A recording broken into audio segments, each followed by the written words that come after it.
When I talk to some of my friends and dads, especially like in town and stuff like that, like I'll bring it up.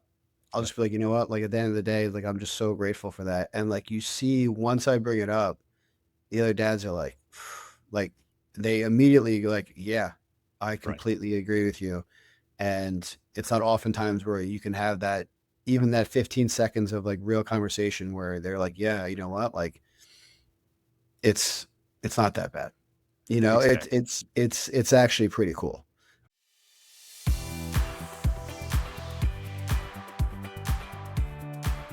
Welcome to Gap to Gig, the show for dads navigating the in between season when work, identity, and priorities start asking different questions. Here we talk about what that season looks like and how to move through it with intention. I'm your host, Michael Jacobs, and today I'm joined by author, youth coach, speaker, and dad, Stephen Clifford. Stephen is the creator of the Forgotten Wisdom Books children's series, including Nothing Changes If Nothing Changes, Bring Your Own Grit, No One Stands Taller Than You, Stop Existing and Start Living. His work focuses on helping kids build resilience, accountability, confidence, and courage in a world that often pushes comfort, distraction, and constant comparison instead. Inspired by lessons passed down from his father, a former Marine Corps first lieutenant, and his mother, a longtime fifth grade teacher, Stephen is trying to help families reconnect with timeless values that still matter deeply today. Alongside his career in digital advertising, Stephen spends his time coaching youth sports, training in martial arts with his kids, speaking at schools across the country, and helping his daughter build her own interview show called Taylor's Job Safari, where she interviews adults about what they do for work and what makes them successful. Stephen, welcome to the show. I'm really glad you're here. Thanks, Michael. Really glad to be here. Appreciate that. So, one thing that immediately stood out to me about your story is that so much of what you're building seems rooted in the idea that kids are always watching us, whether we realize it or not. And I think a lot of dads feel that tension between trying to build meaningful work, trying to actually be present at home. And so I kind of want to start there. There's a lot of your work seems to come from this realization that some really important lessons started disappearing from childhood. What were you noticing in kids, including your own perhaps, that made you feel like something bigger was changing?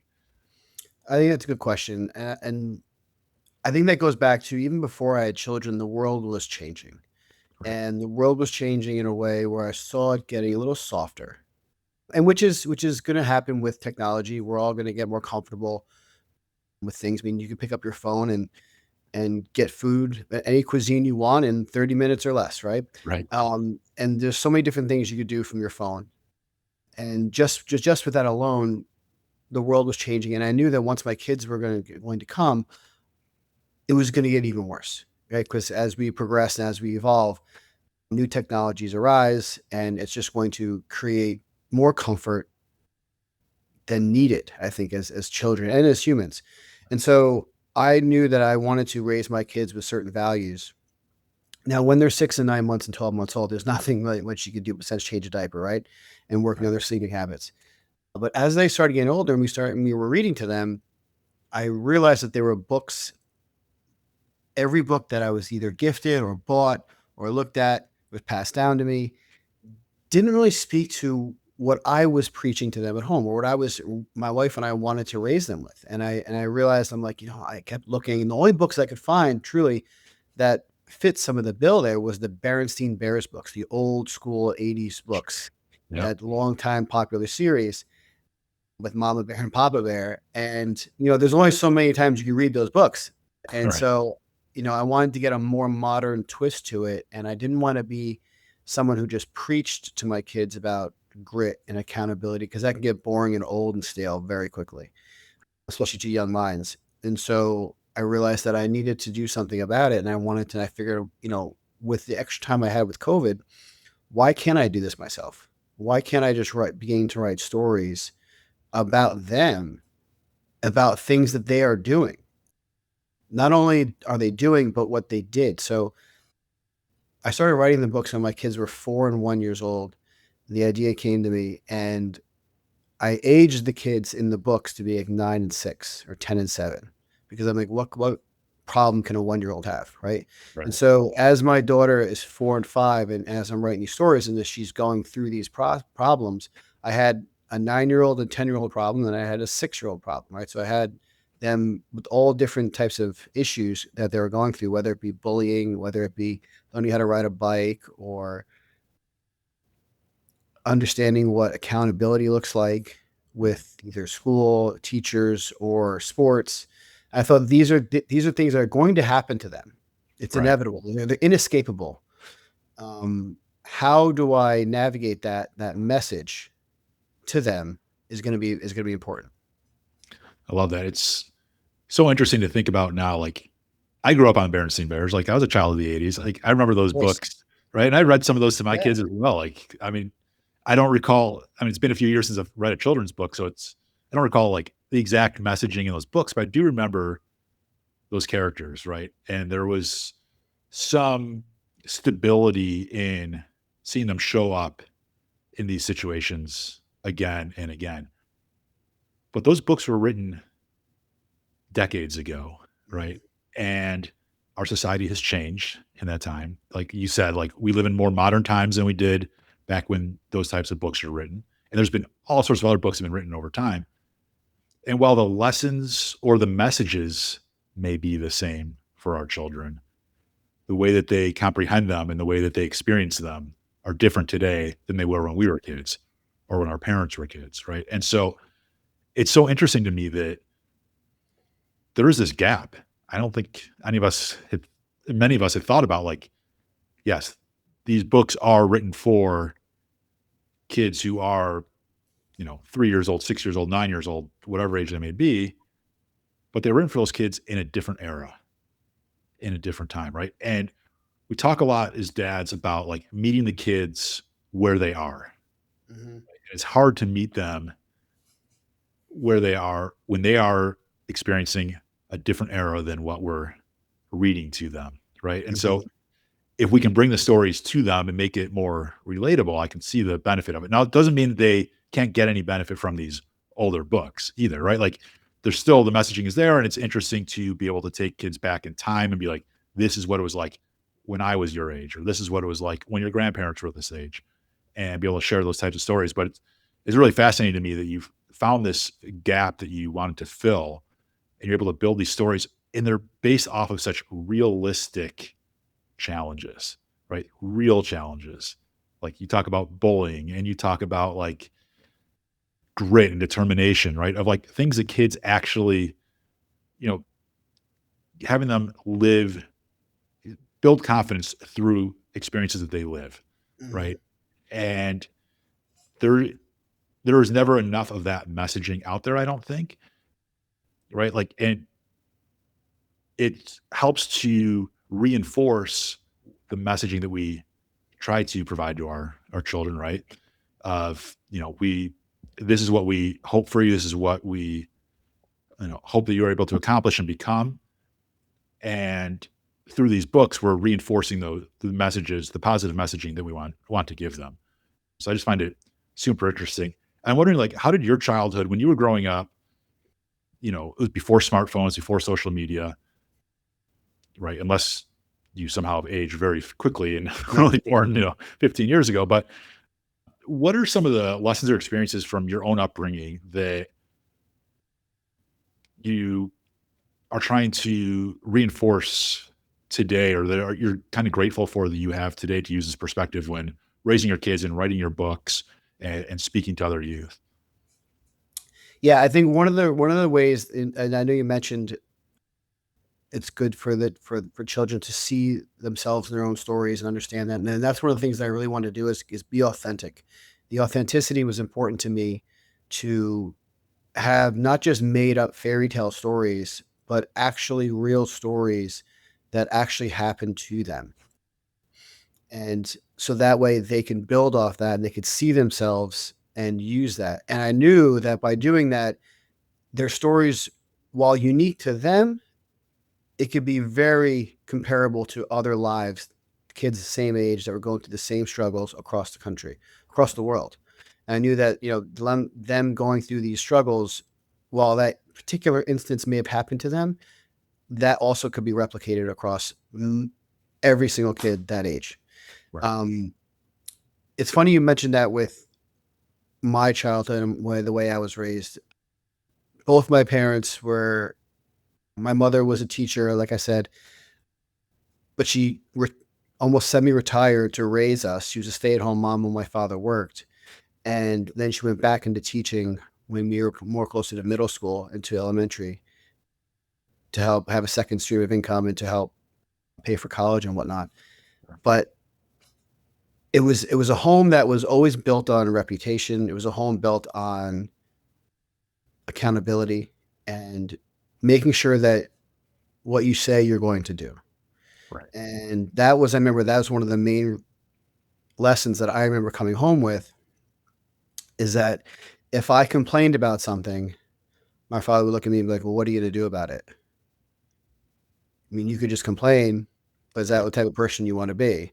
And sometimes I'd be like, yeah, that's the type of person I want to be. Like, I don't want to fix it. I'm 11 years old and this Right. stinks, you know,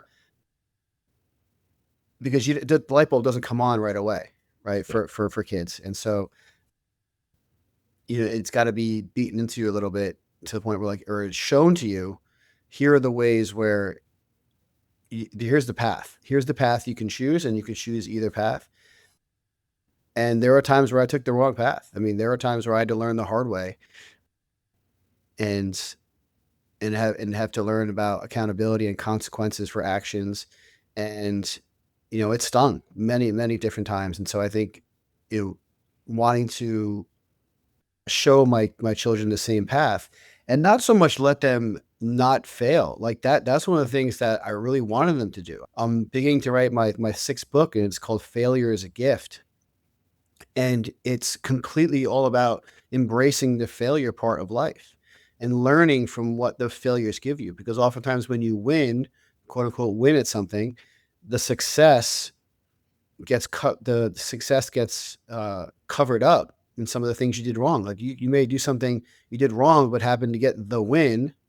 Yep. And then you don't realize you need to fix something, right? When you lose, that's when you really totally reflect on what you can do. So oftentimes winning is a mask sometimes. And so we look for our kids to fail. My 7-year-old is playing baseball, and it is, you fail a lot in baseball. For sure. So often. And he's having a tough time with it sometimes. And so, one of the things that a mantra we've created with him is that when he gets upset, he doesn't realize that when he gets upset, it compounds the problem, right? It makes it even worse. He doesn't make good decisions. He makes it worse. Sometimes he'll say something, or he'll do something, and then he'll get more frustrated. And then all of a sudden he'll be in a bigger pickle, right?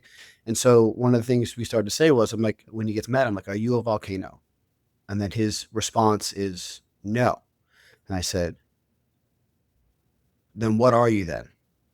And he says, I'm in control. And then he takes a deep breath. And like we have that automatic response. Like we coached him on, say, like, I'm going to say this. I'm going to say, are you a volcano? And you're going to say no. And then that initial part, he has to say no, and he has to mean it. Because I said, I'm like, you can't say no and then roll your eyes and still be mad, right? It doesn't work that way. And so we've had to go through that because he's 6 and 7 years old.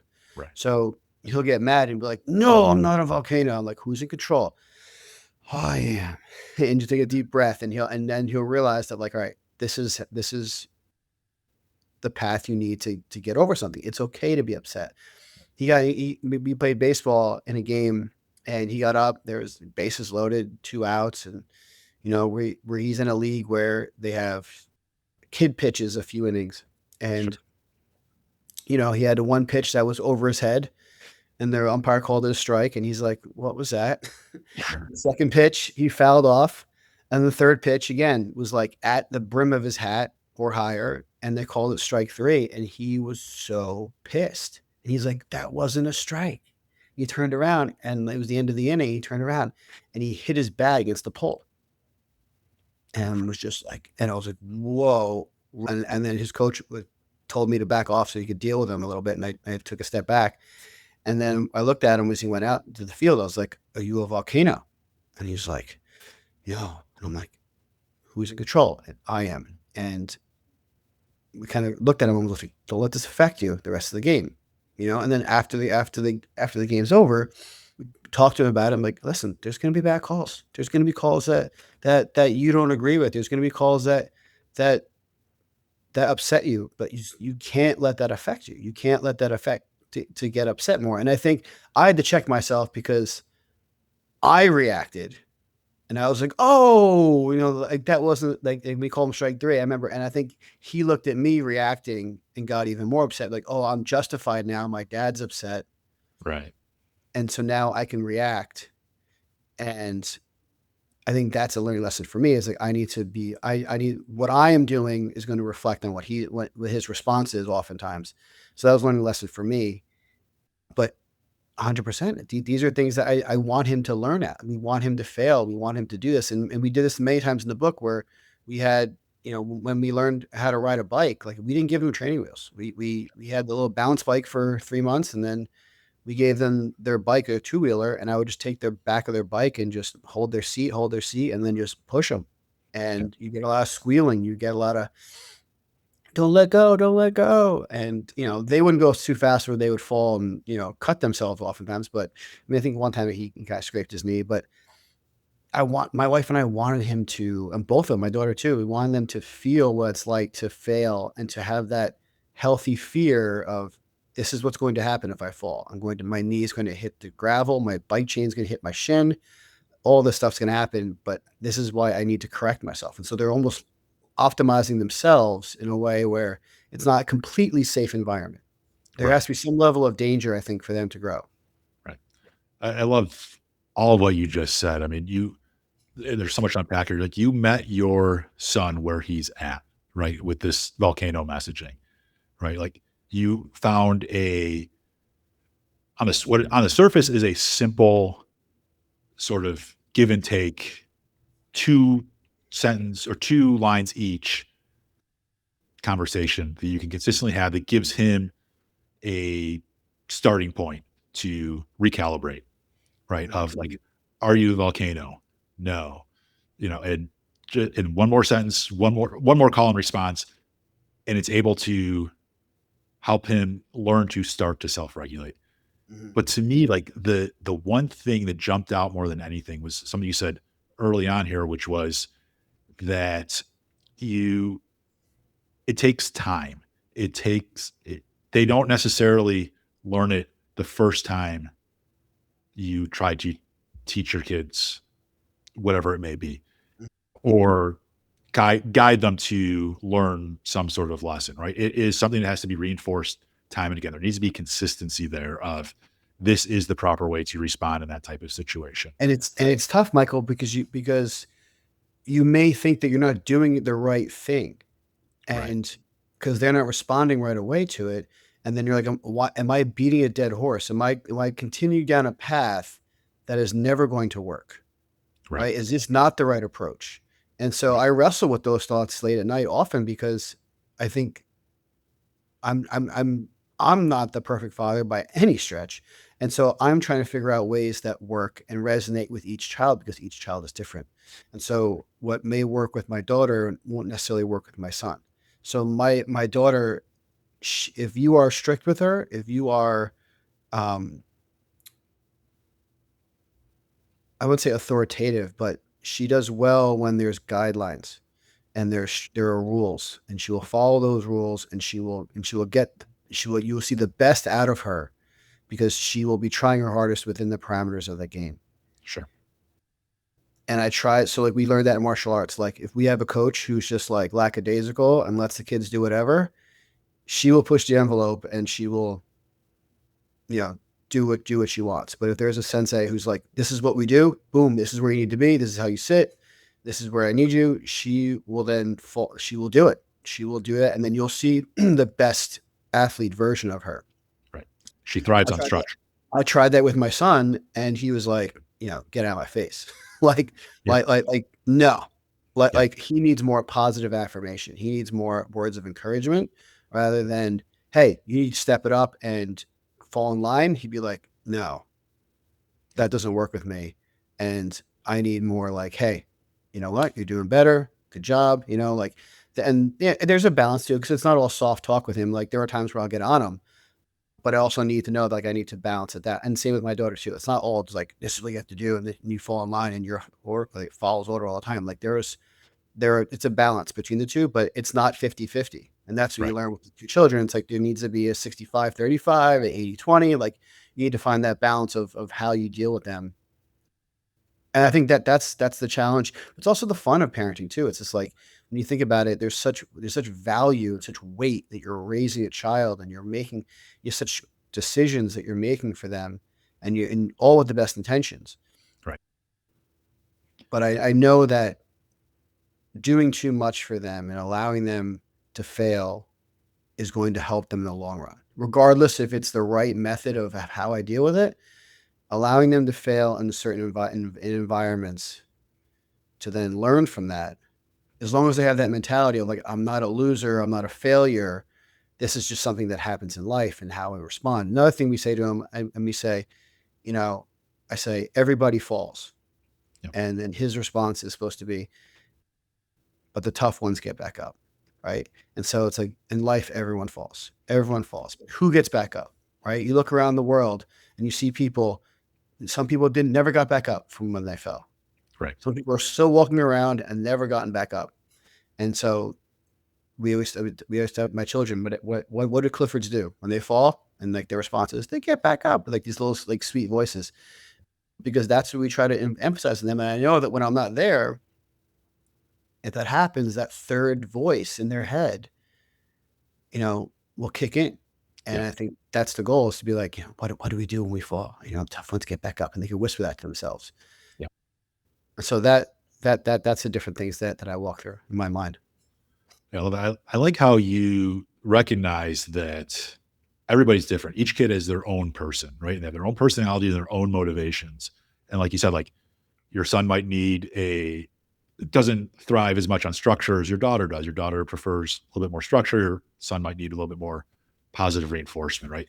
And I think what I found with my own kids is my kids couldn't be any more different, right? Like they are into different things. Yes, they have some general stuff in common. They both like to hang out with friends and things like that. But like my daughter is in dance, my son is in hockey. Like those are two very different Oh yeah. sports, very different activities, right? And how they spend their time is very different. But that also changes over time, like what they need, what they kind of like. Yes, my son used to be better at when I would with structure, right? And as he's grown older and now he's going off to college, structure doesn't serve as a great motivational factor for him anymore, right? Yes, he structure does help him to in some degrees, but I think in a lot of ways now he is looking for there are different things that motivate him than like saying, okay, this is what these three things, need to get done today. Like these are the goals for the day. That now is more of a wait, I kind of he responds with like, I'm my own person now. I know how to figure out what I need to get done and when I need to get it done. If you Yeah. tell me these three things, those are the three things I'm going to avoid. Right? Right. If you encourage him to accomplish certain goals and maybe leave it a little bit more broad, now he's like, okay, now I can work this into how I want to structure my day. And I feel like I'm Well, in. that is so spot on, Michael, because as you're saying this, it's even as your son enters college and his personality changes, and while it's still the core there, it's still evolved constantly, right? Even as adults, as men, like we evolve and change. My daughter, if I ask her to go and practice field hockey or soccer or softball, so I think the word practice is like, ugh, I don't want to do that, right? But if I make a poster board and I have a calendar of days and I have 4 or 5 drills, and I say you must do all 4 or 5 of these drills every day, and there's a box that has to be checked, Yep. she'll be more motivated to go down. She'll want to do that. She'll like, all right, I want to check that box. I Right. want to go down and show dad that I can check this box. And I'm going to go downstairs and do all this stuff now on my own. And then big, I checked the box. I Yep. did it, but because there's a box to be checked, which is odd, but also works for chores too. Like we have a chore chart, and if we just say, all right, do this, do that, like sometimes it'll get done, sometimes it'll be forgotten. But Right. if we have the chart with the box check and give them the marker to check it off themselves, all of a sudden now they feel more empowered to do it. It sounds simple, but it's a way for them to, for at least for her and for my son, both of them have that in common, where they find that as a way to motivate them. Absolutely. Yeah. Checking the box, even as adults, I know plenty of people, myself included, where it's like there is a satisfaction in being able to check off that box and be like, I did that. Right. And Of course. it's not even anything to like brag about. It's just something that makes you feel comfortable and more confident in yourself and a Mhm. little bit happier. And like for some people that works great. For others, like my son, like I don't think he could care.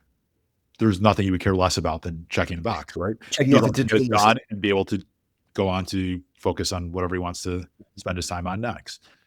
So it's really interesting. And the fact that it keeps changing, right? Or that I shouldn't say keep changing, but that they evolve, right, as they get older. And I imagine that for our kids, that will continue to change as they become adults, what motivates them and what works best for them to accomplish their tasks at hand will continue to evolve as they get older, as they mature, as they get more experiences, right? And so it goes back to that sort of long-term thinking of, yeah, you could try to teach your child a lesson in the moment, but you can't be frustrated if they don't pick up on it right away, right? It's that continuous that continuity that allows them to see, this is an expected behavior. This is a great way to model it because kids are going to follow what you do, not what you say, right? So Mhm. like we can teach them the lesson in the moment and talk to them and give them to them verbally, but it's going to be how are we reacting to the same situation again and again and again. If they see, oh yeah, when dad gets frustrated when we're shooting baskets outside, you know, that is the right way to react when every time I miss a shot in the game or I, strike out a baseball. Like, don't forget, in baseball, only succeeding a quarter of the time or a third of the time is considered to be elite, Right, right? Like right, their failure rate is typically greater than 75% every time you go up to the plate, right.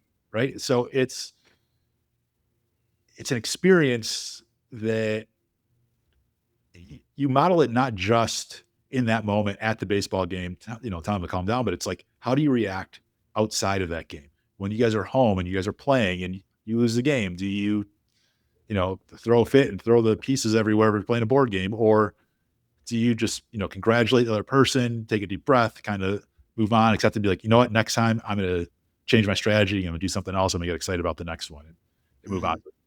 It's, to me, it's interesting that like, yes, we can we're the parents. As parents, we typically are the ones that shape how our kids turn out because we spend the most time with them, but it's not necessarily what we say to them. It's how we model the behaviors to them and allow them the opportunities to experience that themselves, right? Mhm. Because they don't know what they don't know, and they won't know those things unless they experience them, right? Your son wasn't gonna get the experience of feeling like he was cheated because the umpire called 2 strikes that Yeah, were above his head that were clearly out of the strike zone. If he's never experienced that, he wouldn't know he's gonna get frustrated. That's a frustrating feeling. Anybody would get frustrated by that. You see Major League Baseball players who throw a temper tantrum when there's a missed call, right? And yeah. now they will throw their bats or they will stomp or they will kick dirt, and it's when were they ever modeled the proper reaction to that, right? Right. It's on us as parents, dads, moms, however you identify yourself as the parent of like, yes, we have the ability to at least demonstrate to our kids behavior that we would hope that they would carry forward, right? It doesn't mean we're fully responsible for how they turn out, right? There's a lot of other factors, but we certainly can have an impact if we want. Of And course, of right, and course. I so mean, we have an impact even if we don't want. Think about it, Mike. Like, even if we don't wanna have an impact on our kids, that is having an impact, yep, right? absolutely. Because then all of a sudden you don't care about your kids, and your kids know that mom or dad doesn't care, Right. right? I'll say that to my pa to my kids all the time. It's like, if I didn't care, I would let you do what you want. Yep. That's the easiest path for me. The easiest path is to say yes all to a lot of things you wanna do, Right. right? Absolutely. The hardest thing is to say no, and the hardest thing is to channel and to course correct some of these things that they wanna do at a young age, and so, Right. um, I think my kids know that when I explain it to me, they're like, "Ugh," but they just get frustrated at the answer sometimes. Absolutely. Like, "Ugh, fine, no ice cream again." Like, "No, you can't have ice cream." Like, come like, stop. Yeah. Um, it's funny, going back to the instance in baseball, you're absolutely right.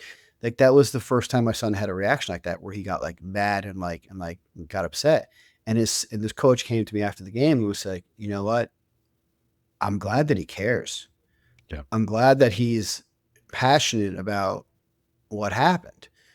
We just need to channel it in a way where it's fuel for him, and Right. he can take it out in the field and use that to make a play and get angry at the call and be like, oh yeah, I'm going to show you now, and I'm gonna focus more and get better rather than do something that's going to compound things. And I think channeling that energy and that passion that all these kids have is a challenge. It's like you have to funnel it in different ways, and they're very malleable in that sense. Yep. Absolutely. I think, you talk a lot about this like pressure of like you don't want to have to say no all the time and it's hard for your kids to in the moment recognize what you're trying to do for them, right? When you have to say no to ice cream for the 30th time, right? It's like Mhm. they just see it as, oh, dad won't let me have what I want in the moment, Mhm. right? In the long run, I think they start to typically pick up on it like, oh yeah, he was looking out for me.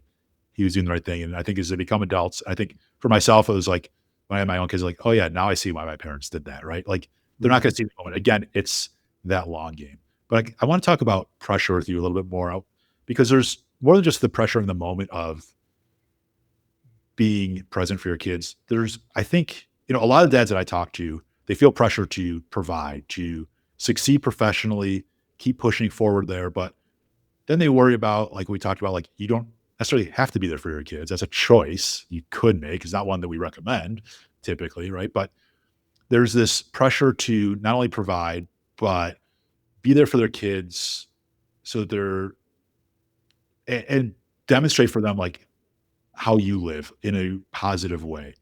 How do you and you have done this through a lot of different things because you write books and you do speaking engagements and you were in the advertising industry and you've coached but you're also a parent. How do you think about balancing this ambition and need to this feeling that you need to provide and succeed professionally with being present with your family?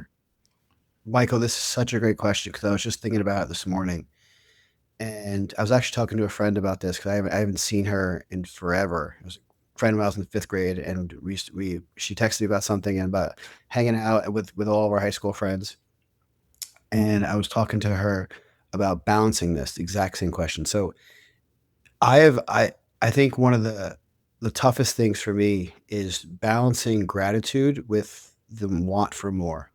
Mm, And so I am I am built in a way that I've always wanted to prove people wrong or prove myself I could do certain things and do that and want want to succeed in different avenues in life. And sometimes I forget to sit back on the beach and just look at what I've done, right? right. And look at what I have, Yeah. and be grateful for what I have and how so many people would love to be in my shoes, to be healthy, to have a happy marriage, to have two beautiful children, to have a good job, to be able to do different things with your children, to create this new show with my daughter, to practice martial arts, be healthy enough to do that, to be able to go on vacations, to do different things that I've worked hard to earn, but then I'm still struggling with I need to do more. I need to give more time to my kids so they can get better at this. I need to spend more time on myself so I can still get better at this area of my life.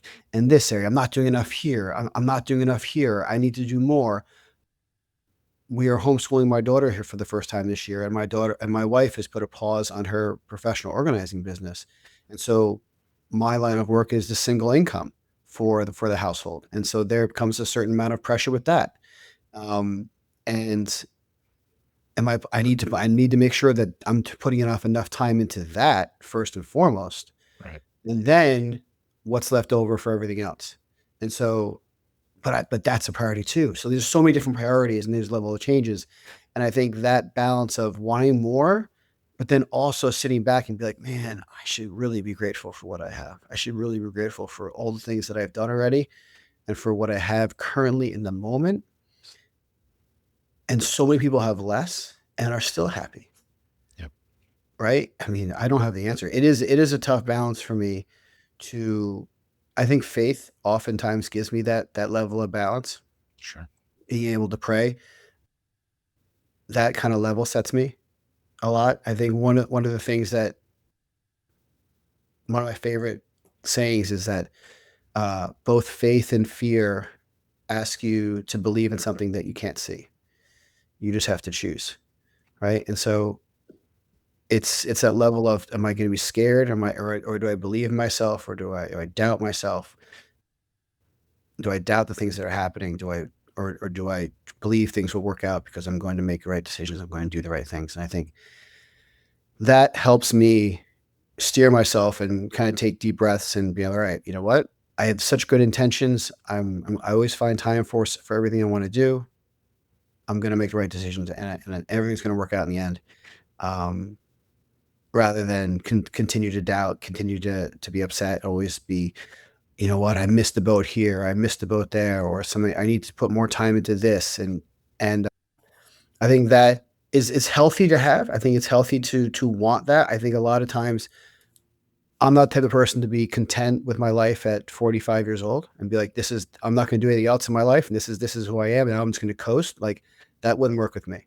Like, I Right. think at 55 and 65, I'm still going to want to do crazy stuff.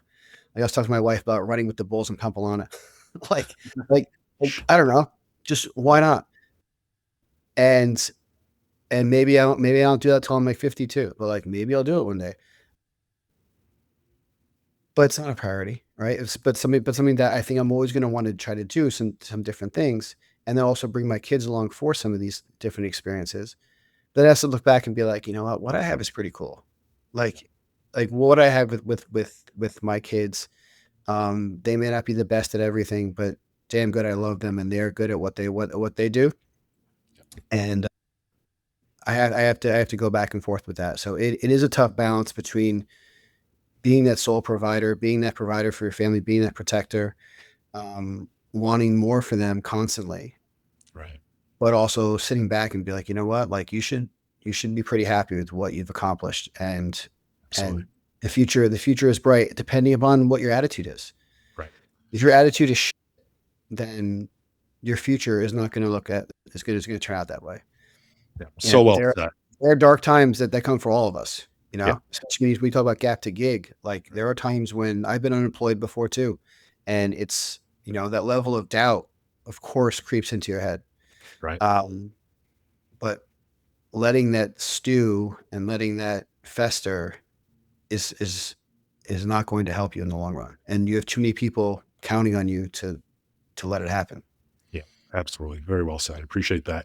What I find so important in what you said, I mean, there's a bunch of stuff, but a couple of things that kind of jumped out at me is one is you do need to take care of yourself too, right? And you do need to do things for yourself because I say this a lot, but there's kind of like there's three pillars. There's yes, you have to provide, you have to or most likely have to provide, and you might need to get a job, or unless you're a stay-at-home dad, in which case that's a job in itself also. But so you need to do work, and hopefully it's work that means something to you, right?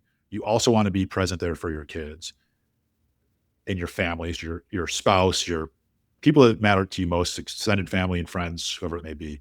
But you also have to take care of yourself. That's the third pillar, right? If you Mhm. don't take care of yourself, it's really hard to be there, be present for others and be active with them. And it's really hard to succeed in work that means something to you if you don't take care of yourself. But the part that I think that really strikes me right now is when you talk about gratitude, because I think for dads, it's something we gloss over quite Ah, a bit, right? We just yeah. don't talk about it. It's not that, maybe there's that stereotype of being a manly man, right? And it's like we have to, be tough and strong, and gratitude is can be perceived as soft and maybe the opposite of that. Mhm. But at the end of the day, for me, it took me a while to get to a point where I can be grateful for what I have. But for quite a while now, I feel like I try to appreciate what is in front of me, what I have, what I've been able to accomplish, the people around me I care about. Like being grateful for those types of things is more valuable than any confidence I might have because it is a way for me to connect, right? When I show my appreciation for those I care about, it helps me connect better with them. Mhm. But it also satisfies something for me internally of, yeah, you know what? It calms me to be like, yes, things as rough as they may be in any given moment, I still have a lot going for me. I still have 2 healthy kids. I still Mhm. have an amazing spouse. I still have great friends. I might not talk to them as frequently as I'd like to. Mhm. That's something I could, then it kind of motivates me to like, oh, maybe I should reach out to somebody and just check in. Right. But that gratitude, that appreciation, it's something that, when I talk to my friends that are dads, we don't talk about like what we're grateful for, right? We're talking about sports or we're talking about whatever's going on in the moment. It's rare that we're like, I'm just so grateful. You know what, Mike? I try to do that because you're right. You're 100% right that men don't do that. They almost seem as a sign of vulnerability, or something where they could be content with something and they shouldn't be content and they should always want more. And yes, and that's the balance again. Um, but when I talk to some of my friends and dads, especially like in town and stuff like that, like I'll bring it up. I'll Yep. just be like, you know what? Like at the end of the day, like I'm just so grateful for that. And like you see, once I bring it up, the other dads are like, like they immediately go like, yeah, I Right. completely agree with you. And it's not oftentimes where you can have that, even that 15 seconds of like real conversation where they're like, yeah, you know what? Like it's it's not that bad. You know, Exactly. it's actually pretty cool. Right. And, what's the bigger picture here? It's not that my son hit a triple. It's the fact that, he has a home that loving you and he's doing the right things and he's going to be a good person.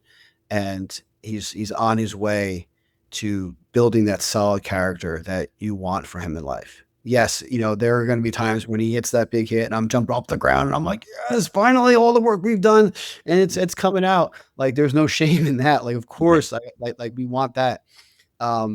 But at the end of the day, it's like, what are we really hoping for? We're really hoping to build out these huge, amazing humans to then them raise amazing humans, like that legacy, that bloodline that we look for. It's like that's the point of this. The point of this is to have them become these humans that are going to make the world better, and then their impact on your grandchildren and your great grandchildren. Like that's the thing that's so cool about being a parent and being a dad. It's like you can have such impact on people you haven't even met yet. Like and that to me is something that I think about too. It's like what I'm raising my son, I'm raising my daughter, and I want them to have these values and I want them to understand it and be at their core and deep inside of them. So then when I am 65, 75, 85, and I'm dead, and they are now raising, so they could be a grandfather and grandmother and look back at their grandchildren because of things that we did when they were 9, 10, 12, 15 years old, right? Exactly. It's Yep. like that to me is a motivator and a forward thinking thing that I often think about. And it doesn't matter if he hits a single or a double today. It matters like what he's going to do with his children and what they're going to do and how they're going to raise them and what the world's going to be so different then. But what core things can we carry with them to make them into better humans? Exactly. That is, to me, that is my purpose as a father, right? Is to show them the opportunities that they can make the world around them better, right? I know that they are probably not going to cure cancer. I know they're probably, not going to single-handedly bring world peace, right? But they can accomplish things and make the world a little bit better place for themselves and for those that they're surrounded by, right? And to me, that is like the ultimate goal. But what also I want to highlight because I think is one of the most important things that we talk about is like you mentioned that when you talk about gratitude with your friends, they embrace that, right? Like you said, it can just be a quick 15-second thing of like, oh yeah, you know what? I'm grateful for that too, right? It's not something to shy away from. It's not Mhm. something to be afraid of, to share that gratitude, that appreciation with those around you. And yes, as men, we don't typically talk about that enough. But I think the point that you brought up here is that it's okay to talk about it. It actually is very valuable, very beneficial. And that doesn't just help you because you showing that appreciation brings some sort of satisfaction and meaning to your life, but it also helps those around you to be like, you know what, that I can be appreciative too. And that's going to help my life and my kids and the impact that a simple conversation, a simple single line of like, I'm just so grateful that, my kid was able to have this experience at school or was able to take this trip or do Yeah. whatever, or that my son struck out because the umpire called two strikes that were way over his head. And you know what? The next game he turned around and got a triple. And it was like, he was able to experience that not everything that ends badly actually ends badly. It will come around, right? And like, I'm just grateful he had that experience. And our dad will probably be like, yeah, you know what? That happened with my kid too. And like, I didn't realize in the moment, but now I'm like, yeah, I'm grateful that they were able to do that too. It makes them feel a little bit happier, brings a little bit more positivity to your life. So I wanted to highlight that because I think it's so, so important. I want to ask you one last question before we get into the speed round. When you At the end of the day, when your kids eventually look back on this season of life, what do you hope they remember most about who you were as a dad? It's a great question. I think what I would love for them to look back on to me is to someone who was fun, someone who had fun with them, someone who was able to laugh with them, but also did things the right way. I want them to what something that my daughter said to me and it made me like melt. It was like she said to me the other day, she's like, "Well, dad does what he says." And I was just like, it was so flippant, like just nonchalant. And I was like, really, you think that? Like that's amazing. I want them to think that dad was a fun dad, a person who listened to them, a person who was there to pick them up when they fell down, but showed them the path. I wanted them to lead by example and show them that this is the right way to live your life. And then for me, and then you take what you learned from me, and then you make it your own. I think I have almost word for word the same answer, right? It's like we we recognize that we want our kids to see in us what we hope to see in them at the end of the day. And that's just so, to me as a father, that is what means something, right? So I love that answer. I think it's great. Yeah. So we're gonna go from the serious and the well thought out to the not so serious All and right. Easy. thinkable. So speed round five, quick questions, starting with what's the first kid show theme song that comes to mind? Teenage Mutant Ninja Turtles. Love it. Love it. Now, which version of that theme song? Because there Great. already, Oh, the '80s one. It's the yeah, only yeah, yeah. it's Well, I will put up the argument, and I'm not saying you're wrong because I probably do agree with you, but there's also I the like vanilla you right now. I version. like you right now. Stop. Don't you don't have to go there. There was the Vanilla Ice version from the movie. I think it was the Oh first movie or yeah. the second movie. The turtle rap. Yes. To Yes, me, turtle rap. I don't know why, but that is a Turtle rap's classic great. in my mind. The turtle rap, no, the turtle rap is great. Turtle rap's great. But I'm talking about the cartoon 60 Yes. second hit. 100%, yeah. Okay. Um, Yeah, we're still on the that same page. we play that in the car. Yeah. Love that. So what was your very first job? The very first job I sold Christmas trees. Oh, wow. Sold Christmas trees at a nursery for like a good 6 to 8 weeks when I was like 14, 15. I would, tie them up on the best I could up on top of the roofs in the 90s. And then my second job after that, I was a pizza delivery guy. Oh, wow. I say the Christmas tree sales cannot be an easy job between selling No, and to tie up the and I tree. didn't know what a Douglas fir was or anything. I would just hold up like, yeah, this is a Douglas fir because I heard the word before. And people were like, oh yeah, really, it's great. How much is it? Oh, it's like $30, whatever it is, because trees were so cheap back then. or cheaper, I should say. It was all relative, I guess, but Right. yeah, it was great. And I was able to have a saw and cut off the stick, and at 15, and the trunk, and then tie it up. And it was cool. And we get, like, a couple bucks for as a tip. So it was cool. That's great. Love that. Would you rather spend 24 hours with a toddler-sized T-Rex or a T-Rex-sized toddler? Toddler-sized T-Rex or a T-Rex-sized toddler? A toddler-sized T-Rex. 24 hours with a toddler-sized T-Rex. Why is that? Because I never spent time with a T-Rex before, and I think it would be pretty cool to feed it, to put a leash on it, walk around with it, flex with it, see what it does, go hunting with it, play frisbee. I don't know. Like a T-Rex sized toddler sounds terrifying. Changing that diaper, listen to those cries. Yeah. No way. Yeah. I understand. What's your go-to karaoke song, or the one you would sing if you had to? Zombie by Cranberries. Excellent. Good choice. What's the weirdest thing you've ever carried around in your bag, briefcase, or pockets? Oof, the weirdest thing. I carried chapstick around a lot. The weirdest thing. That's a good question. Or the most unique thing. I don't know.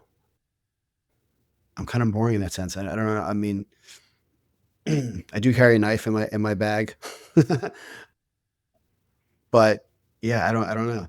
I would guess chapstick would be the weirdest thing. Um, I mean, the combination of chapstick and a knife are chapstick, and a little blade. Yeah, yeah, not something you it's weird out there. New York City is kind of strange, man. for sure.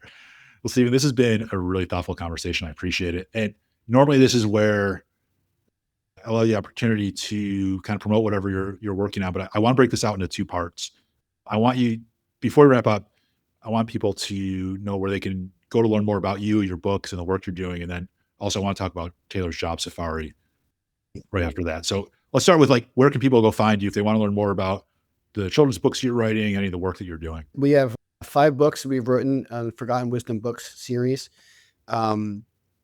You can get them on forgottenwisdombooks.com. The cool thing about each of those stories is they come with a patch in the back of the book that the kids can be incentivized to earn from their parents by emulating or coming up with a goal and a lesson that is simulated in the story. So I wanted it to be more interactive. I didn't want just to have a story. I wanted to have action items after the story. And I think that's one of the big things that people love about the books is that there is this patch that kids can love. And someone say checking the box, right? It's like you set a goal and then you can earn this really cool patch that goes along with it. And it kind of gives the kids a story to tell about why they earned this patch and what they did to accomplish it. So you can get the books on Amazon too, but I always encourage people to go on forgottenwisdombooks.com just because the patches are in the books on the website. If you go to Amazon, you just get the book. You don't get the patch. And I think that's part of the best part of one of the best parts of the book.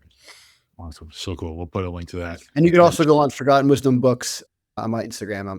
I'm also uploading just parenting advice and things about the stories in the books.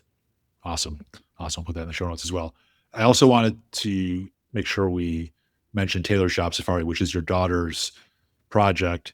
It is one of the coolest things I see online right now. It is so cool. Can you just kind of give us the briefly story and, like, where people can find it? So as I mentioned before, my daughter's homeschooled this year, and she's in 4th grade technically. She's 9, turning 10 this year. She turned 9, started the season, now she's 10.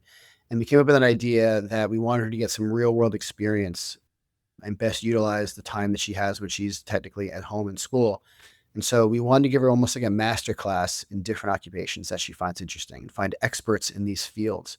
And so we had her list out 10 to 20 occupations that she finds interesting. And then she would do research on those occupations, whether it be news anchor or dancer or plumber or firefighter or a chef, veterinarian, all the different types of people. And then we would find them in the real world, find an expert who is a veterinarian, who is a news anchor. And then we would go and interview them like Taylor, like my daughter would. So my daughter's name is Taylor. We call it Taylor's Job Safari because she's literally going on completely different jobs and almost doing a day in the life of what it is. And so Most recently we did a hostage negotiator SWAT team. We've done musicians. She's been on live TV before, being a news anchor. We did a beekeeper where she's had to put on the whole beekeeper outfit and go harvest some honey, which was kind of frightening for her. We've done such cool things that it's been such a blessing and such a great experience. Talking about gratitude, like this has been so cool. She's a helicopter pilot. We are doing in the future, we have a pediatric oncology nurse we want to do because she wants to meet people that are helping sick kids with cancer. And so she wants to go and talk to them and help promote them and what the work they do. Um, we've done so many different angles. She's done a blue collar plumber before, like, and she's done a celebrity chef. Like she's done where she runs the gamut on and not only is she running the different models of people that we're talking to, but we're also curating it too. We're also saying, hey, what about this job? This job would be really interesting to do. Like for the hostage negotiator, we went, how do you talk to people that are extremely angry and stressed out? And how do you get them to calm themselves? And how is that relatable to kids? Like when kids get super angry, how do you calm them down? How do you get them to understand that you're not making the right decisions when you're upset? And so we take a serious topic like that and then try to change it so it would almost be for kids. And so it's such a fun thing, and you find that on Taylor's Job Safari. We're uploading episodes now on YouTube. Like she did a UFC coach where she got into an ice bath. She got into a freezing cold ice bath for 30 seconds. I remember she stayed in there, and so she wanted to learn what a UFC fighter has to go through to cut weight and do all types of stuff and training and what the dedication that happens. And so what she learns is that every single job, everyone has a passion and they all had to do a significant amount of work to get there. And they all enjoy what they do. Like a helicopter pilot had to pass that. They had to learn so many different regulations and study to be able to get that aviation license. The plumber has to learn all the different things for safety protocols he's the unsung hero of today. When there's a flood in the house, if there's something wrong, like you're calling Super Mario, you're calling the plumber to come and helping you out. So I try to highlight a lot of these people and to have a new appreciation for what they do. And many times they're unsung. And so we want to get them their day in the sun. That's awesome. I love everything about it. I think it's so fun to watch, so interesting, and Thank it's family friendly. It's just so great. And so that's Taylor's Job Safari on YouTube, Instagram. Yeah. It's on Instagram and YouTube. And one of the things that we really want to do is with that show is we didn't want Taylor's identity to be tied to the likes and the subscribes and the views. That was one of the big things. The reason why it's a show is because if I just said, hey, this homeschool girl wants to come meet with you, Right. they'll be like, no, we don't have time. But if I call it a show and I say, hey, we're going to film it, we're going to interview you, people make time. Yeah. And so we do that. And so that's the way to get in and talk to these people oftentimes. And now that we've posted some of these online, we want to make sure that her identity and her value that she sees in these experiences are not tied to views. If those views come, great, wonderful. But if they don't, it doesn't take away the fact that she went on live TV. It doesn't take away the fact that she got in a helicopter and went up in the air by herself and sat in the pilot chair. It doesn't take away that fact that she met one of her favorite musical groups, got to interview them. Like so many different experiences that she's gotten to do. Doesn't take away the fact that if only grandma subscribes, right? Right. But if people find it and they like it and they enjoy it, I mean, that's also great. Yeah, absolutely. Well, Stephen, this was such a grounded and important conversation. I really appreciate you coming on here and being so raw and honest about the challenges that our kids face on a day-to-day basis, especially in the world that we're living in now, which was very different than the world that me and you grew up in, back in the 80s. And I appreciate how practical your ideas are, where some of them might seem like call and response type stuff might seem simple on the surface, but it's super powerful at the same time, right? And it's easy to implement when you find the right solution for your particular situation. I appreciate how these intentional choices. I'll call them intentional. I presume they're Mhm. intentional that you make on a regular basis. They still do matter, and they do make a difference. And I'm grateful you took the time to be here and share your perspective on that today. So thank you so much. No, Appreciate thank you, it. Michael. It's great to talk to you, and I love what you're doing with Gap to Gig. I think it's so important for men, to families to hear this, to hear some of the stories and the guests you have, to keep men Thank you. I appreciate motivated that. and to understand that, like, all the different phases in their life, it's you're not judged by what you are today. You're judged by how you react, right? The same thing. Right. Everyone falls. Tough ones get back up. Right. And most importantly, I think you're not alone, right? Like other dads are going through Of course. similar situations, right? As unique as your situation may be, you're not the only one going through something similar. And we're here and there are these conversations to be had around that. So again, thank you, Stephen. I appreciate it. And finally, before you go, if you're a dad listening to this and you find yourself in between navigating a season that feels different, head to gap2gig.com, subscribe to the Gap to Gig newsletter. It comes out every Friday, and it's a quieter space to reflect on work, life, and what really matters right now. And if this conversation resonated, please consider sending it to another dad who might need to hear it. Until next time, I'm Michael Jacobs. Thanks for showing up and listening to Gap to Gig.